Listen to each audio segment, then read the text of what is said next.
வாலாங்குளத்துல இருந்து திருச்சிரோடு சந்திக்கிற இடத்துக்கு போற இடம் அரசு மருத்துவமனை எல்லாமே இந்த பக்கம் இருக்கு போற வழிதான். இந்த இடத்துல நடுவில் ஒரு பெரிய போஸ்டர் இருந்துச்சு. போஸ்ட் தெரியாம சமீபத்தில் ஒரு அடி யாரோ நெக்கு அடிச்சிருக்காங்க. நம்பர் கூட இங்க கிடக்குது. எதுவுமே தெரியாம வந்து அடிச்சிருக்காங்க. இந்த மாதிரி இடத்துல கொஞ்சம் சாலையிலே குறுகலா தான் இருக்கும். இங்க வர்றப்ப மெதுவா தான் வரணும். இந்த மாதிரி நிறைய இடத்துல வேகமா வரதுனால விபத்து நடக்குது. சின்ன இடத்துல வந்து வடக்கணும் முந்தாதீங்க. நிறைய பேர் பாத்தீங்கன்னா வேகமா வந்துட்டு அவங்க மெதுவா போனாங்க நம்ம முந்துரும். ஏன்னா அவங்க நடுவில் ரோடு குறுகுதுன்னு சொல்லிட்டு அவங்க மெதுவா வருவாங்க. நீங்க எப்பவுமே அவசரப்பட்டு வந்து முந்தாதீங்க. அந்த மாதிரி முந்தி கொண்டு ஒரு போஸ்டர் அடிச்சு சாச்சிட்டாங்க. வண்டிக்கு சாதாரண பலத்தா ஆயிருக்கு இருக்குது. இப்போ அந்த போஸ்டர் எடுத்துட்டாங்க.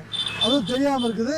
மக்களுக்கு இன்னும் நிறைய பேர் இரவு நேரத்துல எங்க வர்றாங்க, எழுது போறாங்க, அவசரத்துல போறாங்க. நிறைய பேர் அலட்சியமா வண்டி ஓட்டி வர்றாங்க. அவங்களுக்கு தெரியணும் அப்படிங்கிறதுக்காக இந்த விழிப்புணர்வுக்காக என்ன தூரமா வர்றப்ப தெரியும். கொஞ்சம் கவனமா வந்தீங்கன்னா இன்னும் தெரியும். எச்சரிக்கையா வந்தீங்கன்னா இன்னும் நல்லாவே தெரியும். விழிப்புணர்வோட பயணம் பண்ணீங்கன்னா எப்பவுமே தெரியும். இது வச்சிருக்காங்க. சாப்பா இருந்தாலும் தெரியாது இரவு நேரங்கள்ல. அதனால இதுலயும் நாங்க ஒட்டிடுறோம். ரெண்டு பக்கம் எனக்கு தற்காலிகம் தான். அதெல்லாம் முழு அக்கறையோட இருந்தா தான் எல்லாரும் பத்திரமா வேலைக்கும் போக முடியும், வீட்டுக்கும் போக முடியும். எச்சரிக்கையா பயணம் பண்ணுங்க.